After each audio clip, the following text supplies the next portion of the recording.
ద్వారా మరి ఆ పాపం పోవాలంటే ఏం చెయ్యాలి? ఏం చేయాలంటే ఒక పుణ్యకార్యం జరగాలి. ఆ పుణ్యకార్యం ఏంటి? మనుషులు అనుకున్నట్టు దాన ధర్మాలు చేయటమా? లేపోతే వస్త్రదానము, అన్నదానం ఇవి చేయటమా? అది కాదండి. 18వ వచనం చూడండి. అదే ఐదో అధ్యాయము 18వ వచనం. హ్మ్.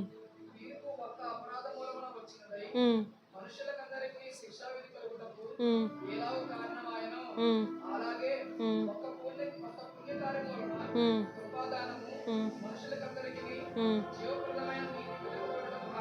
హ్మ్. చూడండి ఈ మాట చూసినట్టయితే, ఒక పాపము వచ్చి మనుషులందరిని ఎలాగైతే ఏలుతుందో, ఒక పుణ్యకార్యం జరగాలి. ఆ పుణ్యకార్యము ఏంటంటే, మన ప్రభువైన యేసుక్రీస్తు వారి యొక్క మరణము. మన తండ్రి ఏం చేశాడండి మన కోసము, పరలోకంలో ఉన్న తన కుమారుడైన యేసుక్రీస్తు వారిని ఈ భూమి మీదకి పంపించి, మన కొరకు మరణించేటట్లు చేసి, ఎందుకు అలా చేశాడు అంటే, మనం ఆ పాపంలో పడి చచ్చిపోకూడదని. పుణ్యకార్యము జరిగితేనే మనం దేవుని దగ్గరకు వెళ్ళగలము. అంటే మనం పరలోకానికి వెళ్ళటానికి ఏం చేశాడండి మన తండ్రి?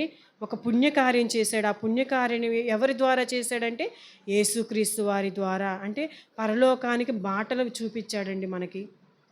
పరలోకానికి మార్గం చూపించాడు. మన అందరిలో ఉన్న ఆ పాపం పోవాలంటే యేసుక్రీస్తు వారు యొక్క మరణము జరగాలి. ఆ మరణము ద్వారానే పుణ్యకార్యం జరుగుతుంది. మరి యేసుక్రీస్తు వారు అదే పుణ్యకార్యం చేశాడండి. పుణ్యకార్యము అంటే మనిషిని రక్షించేదిగా ఉండాలి. ఇప్పుడు ఈ లోకంలో చేస్తున్న పుణ్యకార్యాలు వాటి వల్ల మనిషిని రక్షణలోకి నడిపించగలుగుతున్నారా? ఇప్పుడు దానాలు, ధర్మాలు చేస్తున్నారండి. వాటి వలన మనిషి రక్షింపబడతాడా? ఆ పూటకి ఆకలి తీరిద్ది. ఆ పూటకి చలి తగ్గిద్ది. వస్త్రాలు ఉంటాయి. అంతేకానీ ఏదైనా నీడ కల్పిస్తారు. అంతేగాని మనిషిని రక్షణలోనికి నడిపించగలుగుతారా అండి?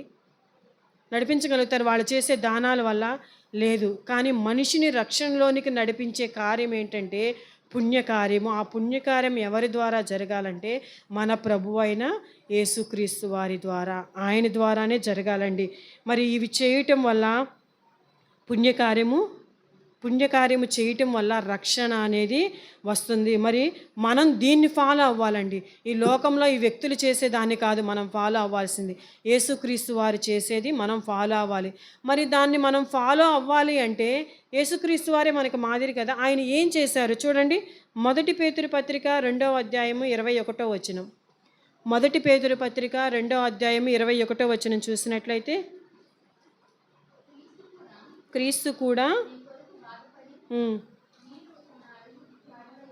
హ్మ్. హ్మ్. ఉంచిపోయెను. మాదిరి ఉంచిపోయిన. ఇక్కడ చూడండి ఈ మాటను చూసినట్లయితే యేసుక్రీస్తు వారు మనకి మాదిరిగా ఉన్నాడంట. ఎవరు మనకి మాదిరి అవ్వాలండి? క్రీస్తు కూడా మీ కొరకు బాధపడి అంటున్నారు. ఎవరి కోసం బాధపడ్డాడండి? తన కోసం తాను బాధపడ్డాడా? కాదు. మన కోసం బాధపడ్డాడండి. ఎందుకండి ఆయనకి అంత బాధ అంటే మనకు మాదిరిగా ఉండటానికి. ప్రతి ఒక్క రక్తపు బొట్టు మన కోసమే చిందించాడండి. ఆయనకి అంత అవసరం ఉందా? హ్మ్. కొరడాలతో కొట్టారు, మొఖాన ఉమ్ము వేశారు, పిడిగుద్దులు గుద్దారు, ముళ్ళ కిరీటం పెట్టారు, సిలువ వేశారు. ఇవన్నీ అవసరమండి యేసుక్రీస్తు వారికి? అవసరమా? లేదండి. ఎవరి కోసం? మన కోసం. అంటే ఒక పుణ్యకార్యం జరగాలి.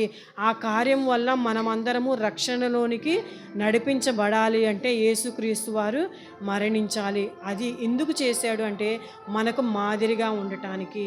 మనమందరం ఆయన్ని ఫాలో అవ్వాలంటే మనకు మాదిరి ఒక వ్యక్తి ఉండాలి. కదండీ! ఒక వ్యక్తి ఉంటేనే ఆ వ్యక్తిని మనము ఫాలో అవుతాము. ఇప్పుడు సపోజ్ స్కూల్‌లో పిల్లలున్నారనుకోండి. మ్యాథ్స్ చెప్పే టీచర్ ఉన్నాడు. ఆ మ్యాథ్స్ టీచర్ ఏం చెప్తాడు? ఒక ఎక్సర్సైజ్ ఉందనుకోండి. ఆ ఎక్సర్సైజ్‌లో ఒక 10 సమ్స్ ఉంటే ఒకటి చెప్తాడు. 1 లేదా 2 చెప్తాడు. 2 చెప్పి ఏం చెప్తాడు? అవి మొత్తం సేమ్ మోడల్‌లో ఉన్నాయి కాబట్టి, అవే మోడల్‌లో ఉన్నాయి కాబట్టి ఈ 2 చెప్తున్నాను మిగిలినవి మీరు చెయ్యండి అంటారు. లేదా అదే ఎక్సర్సైజ్ పైన ఏముంటాయి? మాదిరి లెక్కలు అని ఉంటాయి. గమనించారండి ఎప్పుడైనా? మాదిరి అని ఉండిద్ది. అంటే దాన్ని బట్టి మనం ఈ కిందున్న సమ్స్ అన్నీ చేసేయొచ్చు. అంటే మనకి ఎగ్జాంపుల్‌గా ఏమిచ్చారు? అక్కడ ఆల్రెడీ ఒక సమ్ ఇచ్చారు. లేదా టీచరు చెప్పారు. చెప్పిన దాన్ని బట్టి మనము ఫాలో అవ్వాలి. అంటే మనకెందుకు చెప్పారలా? మనం దాన్ని ఫాలో అవుతామని మనకి మాదిరిగా ఉంచారు. అలాగే యేసుక్రీస్తు వారిని కూడా మనం ఫాలో అవ్వాలి అంటే మనకు మాదిరిగా ఉన్నాడాయన.